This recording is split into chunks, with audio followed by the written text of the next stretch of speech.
Okay, we'll conduct our session in English because the majority of the corporations that really effectively work with startup are still not coming from Russia, unfortunately, these days.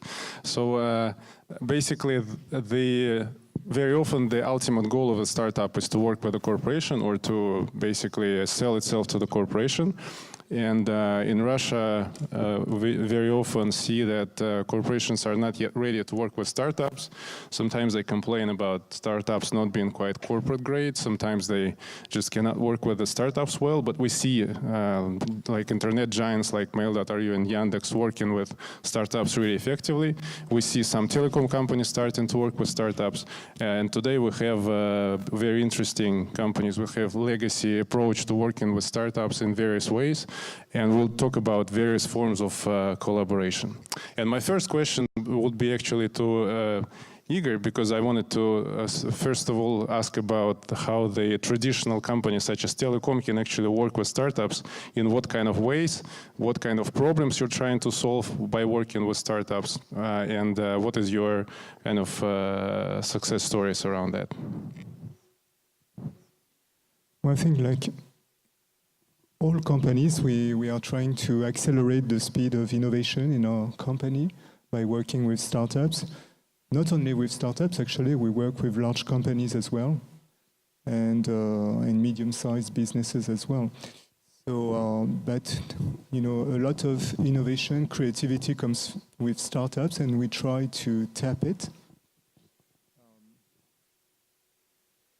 So we have several ways of doing it.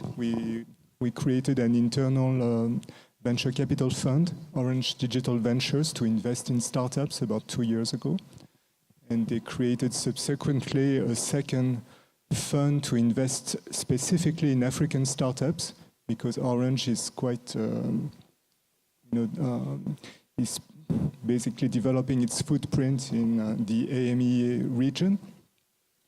We have an acceleration program. It's a 3-month internal acceleration program, which is offered in 14 countries today, which is called Orange Fab.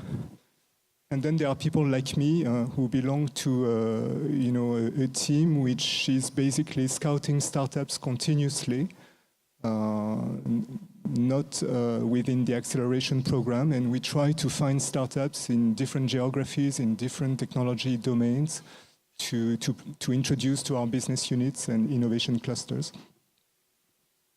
Yeah, and what are the key technologies that you're focused on? Because looking at the very nicely written strategy of Orange, looks like the company wants to work with like 500 startups by 2012 and collaborate in various ways. The company targets such things as like over-the-top providers, so basically content is one of the important things. Of course, the backbone infrastructure of the telecom company, of course, the IoT and many other things. So which areas are the most important, and which kind of startups and which technologies are you looking for as a telecom company?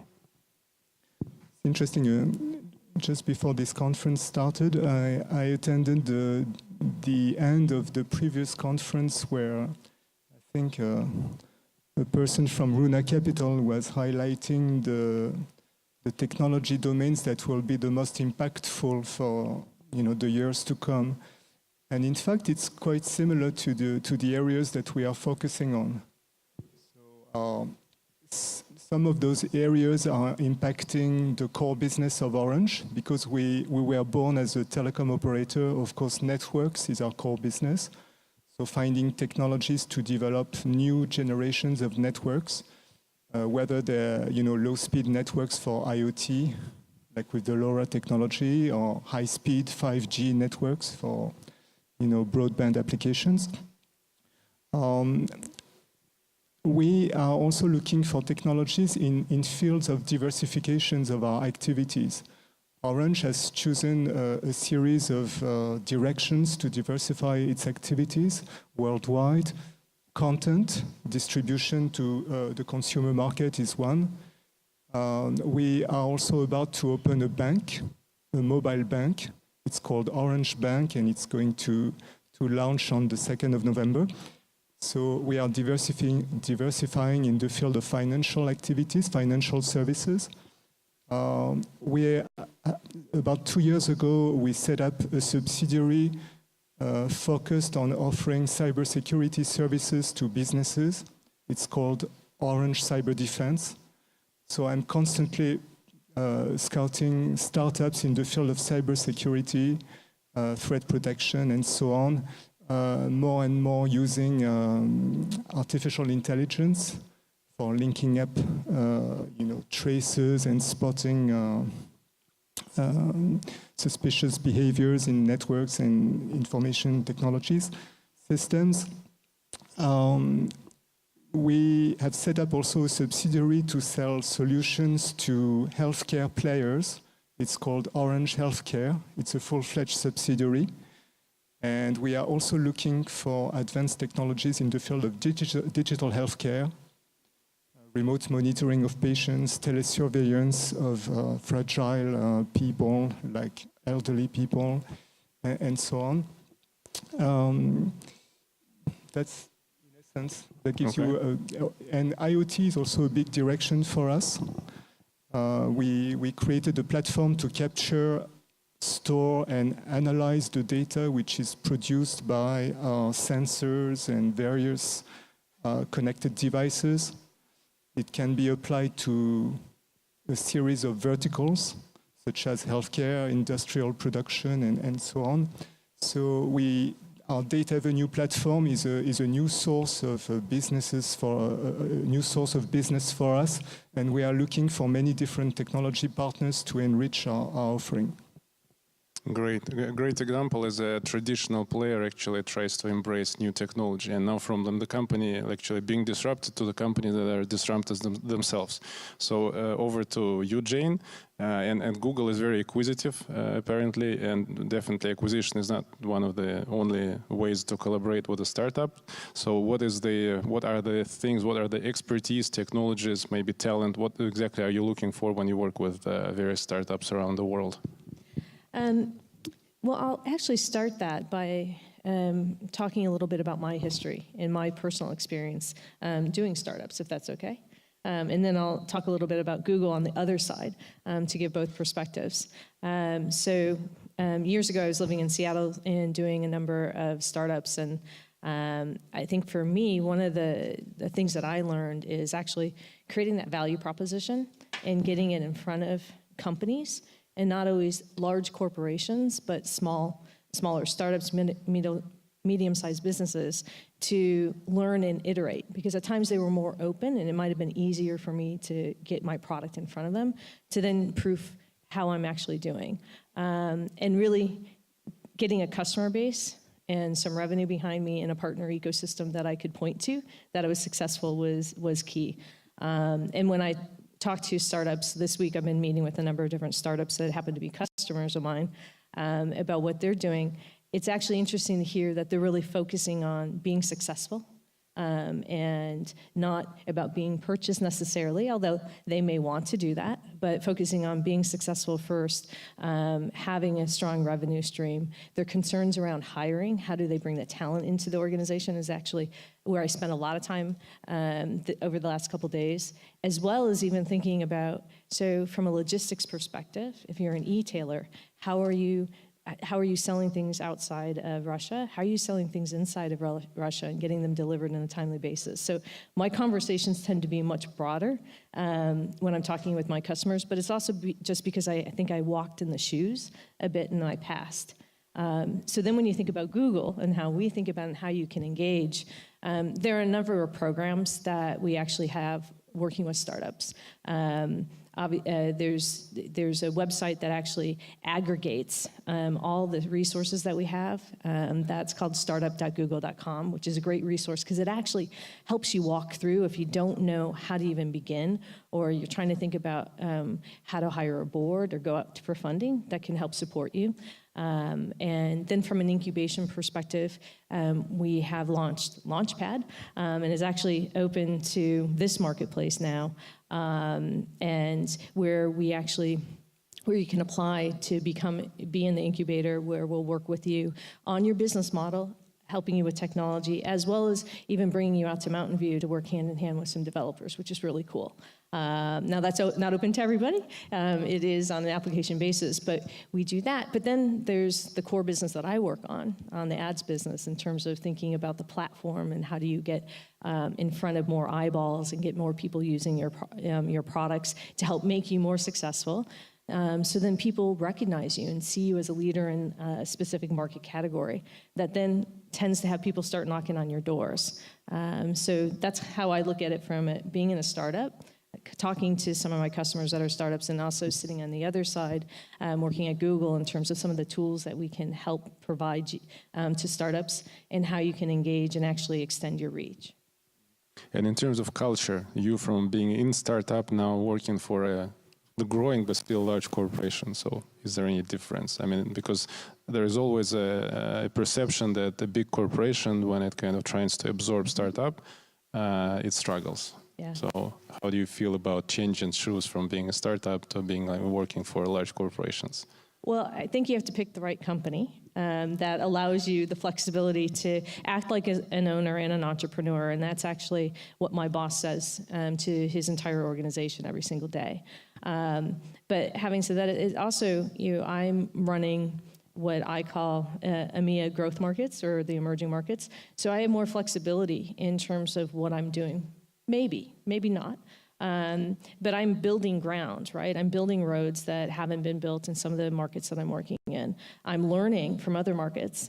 This entire week I've been learning things about the Russian market that I didn't realize, and how you're leap years ahead of other markets that I can now take to Turkey or other areas and share best practices. So, and it might be a little bit of mindset too. I'm a builder. I like to do that. I'm not a sustainer and want to be held in a box. But the culture of the company definitely does help. And then picking the right job.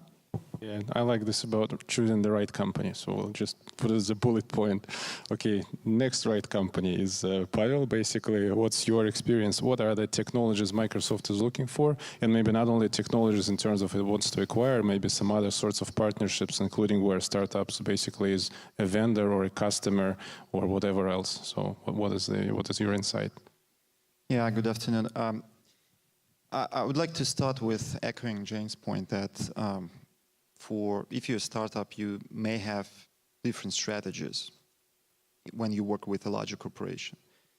So, of course, it's good to have a strategy to sell your technology or your business to a large corporation and get cash. That's great. But in reality, you can achieve much more if you leverage tools and resources that larger corporations like Microsoft, like Google, like Orange, like many others provide to the market and can provide to you if you're a smaller company to succeed in your business.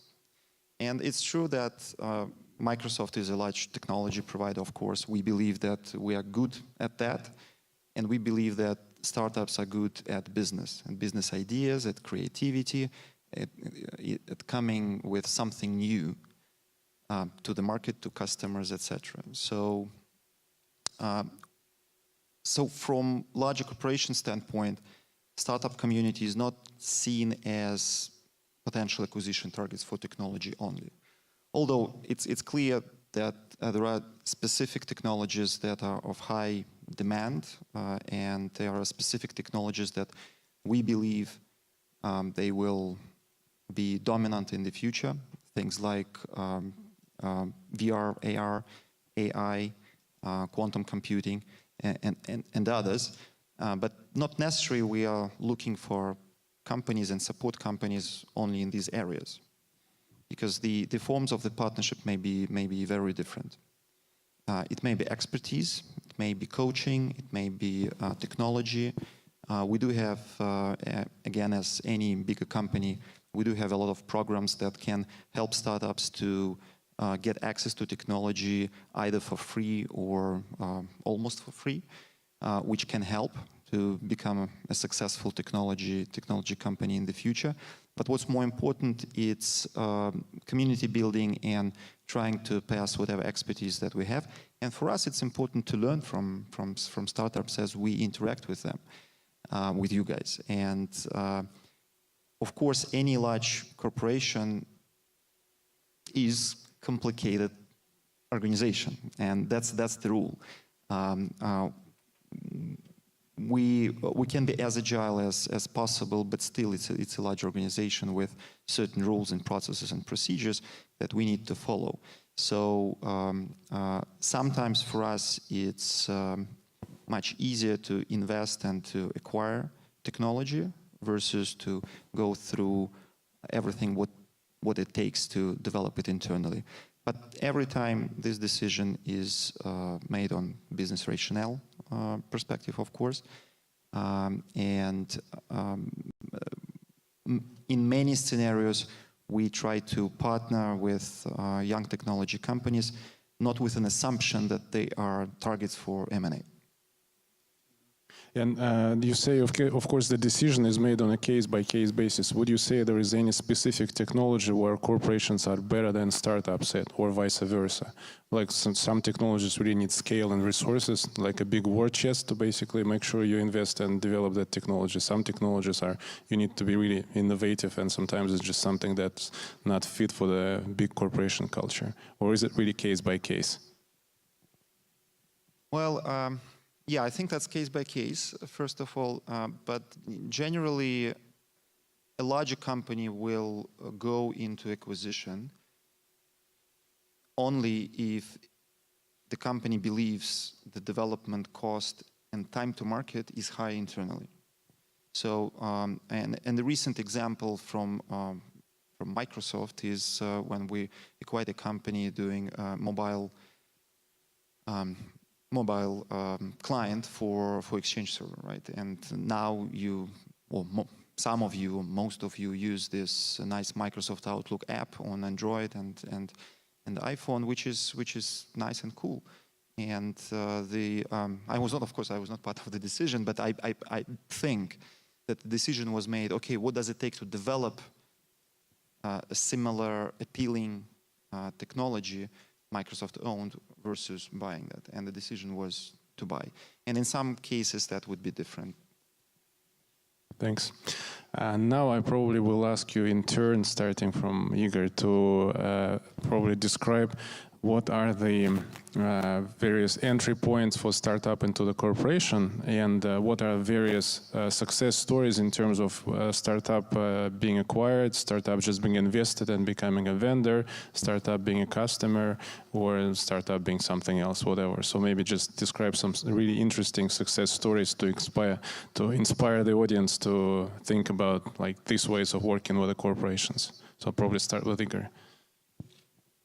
In fact, there are many contact points for startups inside a big corporation, including Orange. Because the more I work with startups, the more I see people internally working with startups. So our research labs are working with startups, but on more upstream projects, more hard-focused technology projects. The marketing people in the different business units or lines of business are constantly meeting with startups to enrich their portfolio of services. The Orange Digital Ventures as an investor is also meeting with startups. Well, you see a ton of people meeting with startups. However, what we captured is that startups still had the difficulty to find the right stakeholders inside the company, and we're spending months, sometimes years, pushing all the doors, to try and find the decision makers in their domain. So that's why 4 years ago we made the decision as a company to create Orange Startup Ecosystem, which is a small team of people at the corporate level, and also to launch our Orange Fab Acceleration Program, to be a sort of a focal point for startups. Like any startup can make a call on us, and our mission is to find the right decision makers for the startups, to introduce them to the business units and try to develop business like that, starting with a POC or some type of quick trial of the technology. So we are not replacing all the the previous contact points. We are just adding a new focal point for the startup, actually, and new sourcing channels for Orange. In terms of success stories, we see a lot of startups and we accelerate a lot of startups. I think right now we have accelerated in the last 4 years about 250 startups in different countries. And we have met much more startups because each time I go to an event, I meet 50 startups. So if I had to add all those numbers, they would be enormous. The reality is that we are not developing so many partnerships with startups, but it's not neglectable either because in the last 3-4 years, we have been able to create maybe 30 successful partnerships with startups in different countries. And it's really not bad, because it's really a virus inside the company, giving people an incentive to partner with startups and tap their creativity. So I will quote a few stories, in different domains, so that it gives you an idea of what we have been able to accomplish. One of the earliest startups we invested in, and at the same time we partnered with, is AfriMarket, which has a cash-to-goods service which allows African communities, African families in France, for instance, to send money, but in the form of coupons to be redeemed for goods, in stores in some African countries. And this was integrated into our Orange Money portfolio of financial services. We are distributing a business application which is called Nomalis, which is a mobile business application allowing to aggregate different data from different applications on the same mobile device for salespeople in particular. Actility is another French startup that we both invested in. They develop actually technology to deploy LoRa networks for IoT. And they network management systems, and they also provide some connectors and things like that. And we are using them to deploy our own LoRa networks in different countries. So it's a very successful partnership. In Poland, we accelerated a company named Wandly, which is developing artificial intelligence-powered chatbots. And Orange Poland subsequently started using their technology to offer a customer support chatbot over Facebook Messenger. We invested in an Israeli company called SecBI, which offers a SOC cyber investigation technology, which we are testing right now at Orange Cyber Defense. And I could finish by Famoco, which is a very successful French company that sells Android contactless devices for transactional applications. And our subsidiary in Morocco, for instance, is using their terminals and their applications in their stores to have their attendants top up mobile credits. So you see, it's very diversified. It touches healthcare, it touches cybersecurity, it touches networks, business applications, and we were able to either act as the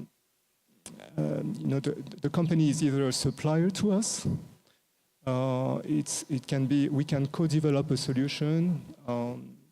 We can distribute their product or their software through different networks. Great example. Different markets. So yeah, it's a great example of a corporation investing to support startup, basically to become a vendor, to actually make sure that there is a technology that you're interested in using kind of really becomes developed in the end. So over to Pavel, what's your kind of advice in terms of the entry point for startup and a couple of success cases maybe? Okay, so we have a group of dedicated people here in Moscow who take care of our startup community I have 30 seconds. We'll probably extend it a little see bit what we see, by 5 minutes. Yeah. Yeah, okay, I'll try to be short, like in 1 minute. So we have a dedicated group of people. We have special programs that are on Russian market since 2008, so almost 10 years we are here. Through this community development program, we had more than 5,000 different startups over these 9 years. And there are different levels in this program, and as you grow through this ecosystem, you get more and more from Microsoft, including technical expertise, business coaching, business advice, inclusion in all partner programs, free software, free capacity on our data centers, etc. So feel free, guys, to ping Microsoft and join us in this community. We'd be happy to. Thanks. That's another interesting story of turning things the other side, kind of making startup your customer, basically. Yeah, very interesting. And I can give one. Yeah, I understand that, but I can give a couple of examples that are well known in the Russian community. It's Dodo Pizza. It was a very small group of people who came to one of our events some time ago, and now they are one of the most successful, this Russian IT pizza delivery business, which has a very solid international expansion program, and it's great. It's great feeling to see this small company growing into such a success. Another one is Brightbox, another company that went through different levels of our community program for startups, and now being a great company in a very innovative segment of automotive automation and all of that. So there are great examples already that we can share, and we're welcoming everybody to join. Very interesting. So basically, example in the connected cars play, and then an example in e-commerce. And we know that there is another player in the Russian market which is currently very interested in buying any sort of e-commerce startup. So kind of Microsoft helps to develop those companies. Shane, I think we still have maybe a couple of minutes. We'll just voluntarily take a couple more minutes, right? And then hand over to the next session. So it's actually one of the reasons why we're here. I have a team of people that are walking around, meeting with startups, understanding what's going on in the marketplace, offering support and service. I think all of us feel that part of our roles are to actually help accelerate the startup community from idea to actual real business. And we're all doing it in different ways, and everyone should be taking advantage of all the different opportunities that we're providing.